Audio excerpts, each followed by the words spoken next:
Hi there, folks. How we doing? So the channel hasn't received an update this league for a little while. I've been doing a lot more of playing than normal. I've been streaming a lot longer than I usually do at League Start. I think on League Start day I went for something like 17 hours, and then a couple days after that I pulled some 12-hour streams, and that tired me out quite a bit because unlike some folks who do this for a living, I actually am a human being who requires sleep. Much respect to anybody who can do the 24-hour streams and do them regularly. I certainly can't. So that has kept me off of having the time to make YouTube content recently, but I did want to give you all an update on how my league is going. As you can see, I'm not on a Slayer right now. The Slayer at Ground Slam has sadly passed away. The rip clip will be at the end of this video if you're interested. You can also just skip to the end and watch it if you want, but it was Katarina that did me in. Spoilers, I guess. You can watch the clip if you want to see exactly how it happened. But I have a new build now, which was what I was considering as my other League Start option, and that is a Scion Archmage Cremation. Followers of the channel, be it here on YouTube or on Twitch, probably are aware that Cremation is one of my favorite skills, if not my favorite skill in the game, and Archmage Cremation is something I've done a number of times on Necromancer. But this time around we're going the Scion route. It's been something I've considered doing for a while, because you can actually do some really interesting things with Scion Archmage. Scion gets some really effective stuff for Archmage from Hierophant in the form of a buttload of mana, as well as some extra Mind Over Matter effect, and even Arcane Surge effect, which is quite powerful when you have a Arcane Cloak to give you a super high level Arcane Surge. And then you'll see I've also gone for Acro and Phase Acro, and my second sub-ascendancy is Raider, though I might be doing Deadeye at some point. Ranger of some sort. Honestly, any of them are good. I'm doing Raider for now. And that can be combined with Omeacon and a little bit of dodge on gear to reach, let me find the numbers, 70% attack dodge and 50% spell dodge passively. And that gets to be capped attack dodge and 60% spell dodge while my Quartz Flask is up. So basically cap dodge, a little bit off cap dodge in terms of spell dodge, but if you had a dodge craft in a chest, for example, you would be capped on dodge. I just don't have that currently. So very nice defensive layer there. We do things like Agnostic potentially for life recovery, but I actually don't have that spec'd yet because I don't have the mana recovery yet. Build's still a little scuffed. You can pick up quite a lot of mana on the tree. Obviously, we can easily path around all the mana in the Witch area, but you also get these two really nice Flask and Mana nodes, which are great utility. And yeah, you hit all the important nodes. You get Ellie Overload, you get Mind Over Matter, you get everything pretty easily. Scion's always had a good starting point on the tree for almost anything you can think of, and Mind Over Matter Archmage is no different. But there is one other really interesting thing we're doing with this build. This is actually a Trinity build.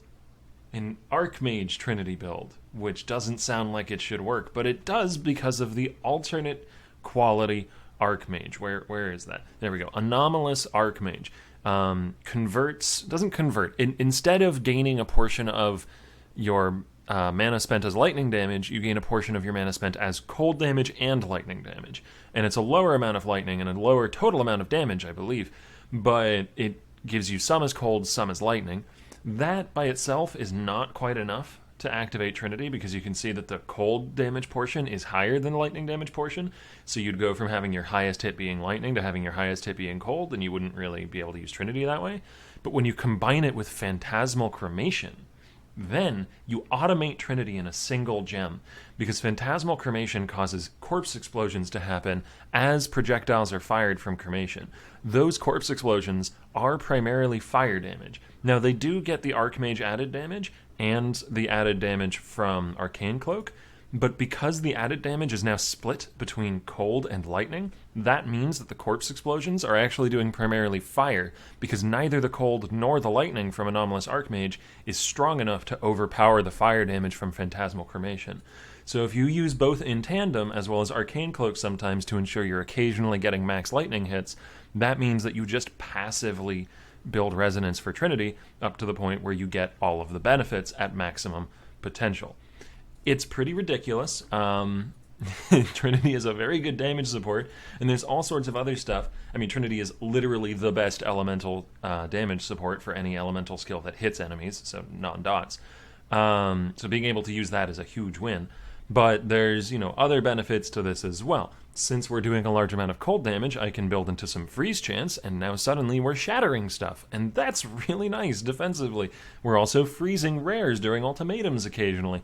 If I can get Ellie Prolif into my links, I might even just perma-freeze ultimatums, which is insane. We have a build that has, capped dodge, it has really good recovery, it has 12k EHP, it has frickin' Wind Dancer, and it freezes ultimatums potentially. Like, that is pretty much the perfect ultimatum build. The only thing that could make it better is if my damage went through proximity shields, because those can be quite annoying. So I guess we don't have that, but we have literally everything else you could want in an ultimatum running character. So this is probably going to crush high-level ultimatums once I get there. I'm only in T12 and 13 maps right now. I'm also leveling in my offhand a bunch of penetration support gems. For those of you who don't know about this recipe, if you vendor a replica Bitter Dream with a level 20 cold, fire, and lightning pen, you get an elemental penetration support gem. Sorry, didn't remember to go on Do Not Disturb. And that's inertia, there it is. Elemental penetration support gives pen for every LE type. So since we're doing a roughly equivalent spread of cold and lightning damage with a bit of fire mixed in, we're going to get even more damage out of that support gem than something like, say, Intensify or Conk Effect. So we'll be swapping one of those in. But I'm going to go ahead and run a map now. I'm going to get myself off the screen and stop yammering at you.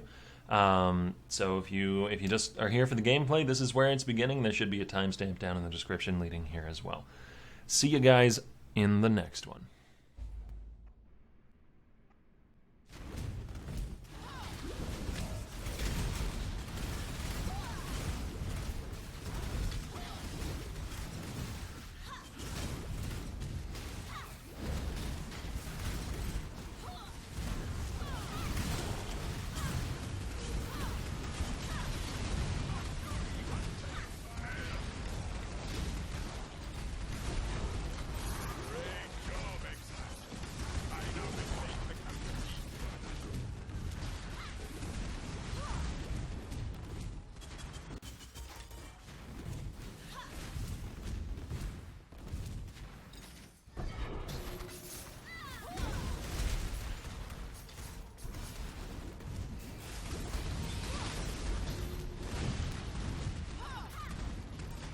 Your victories will not come. You will fall to ruin.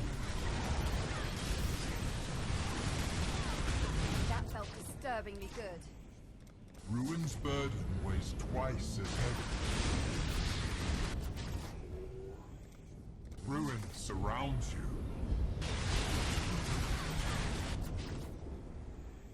Ruin seeks you.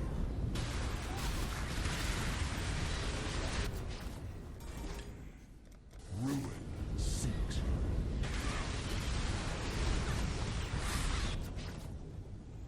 Stray too far and find pain.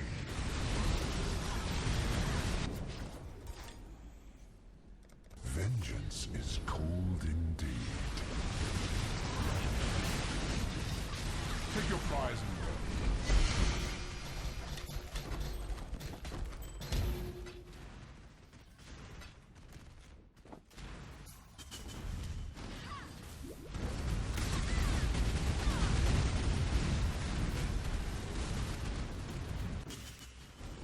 Do not worry, this will be captured. We are friends now.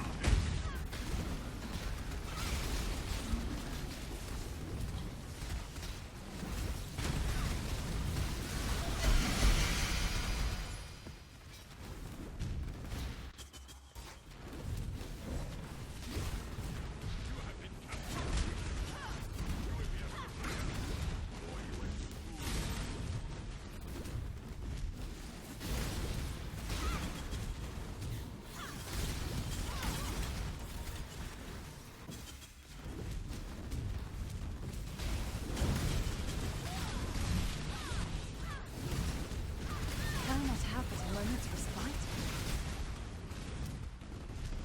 An exhilarating hunt, Exile. Now, it is time for Einar to go to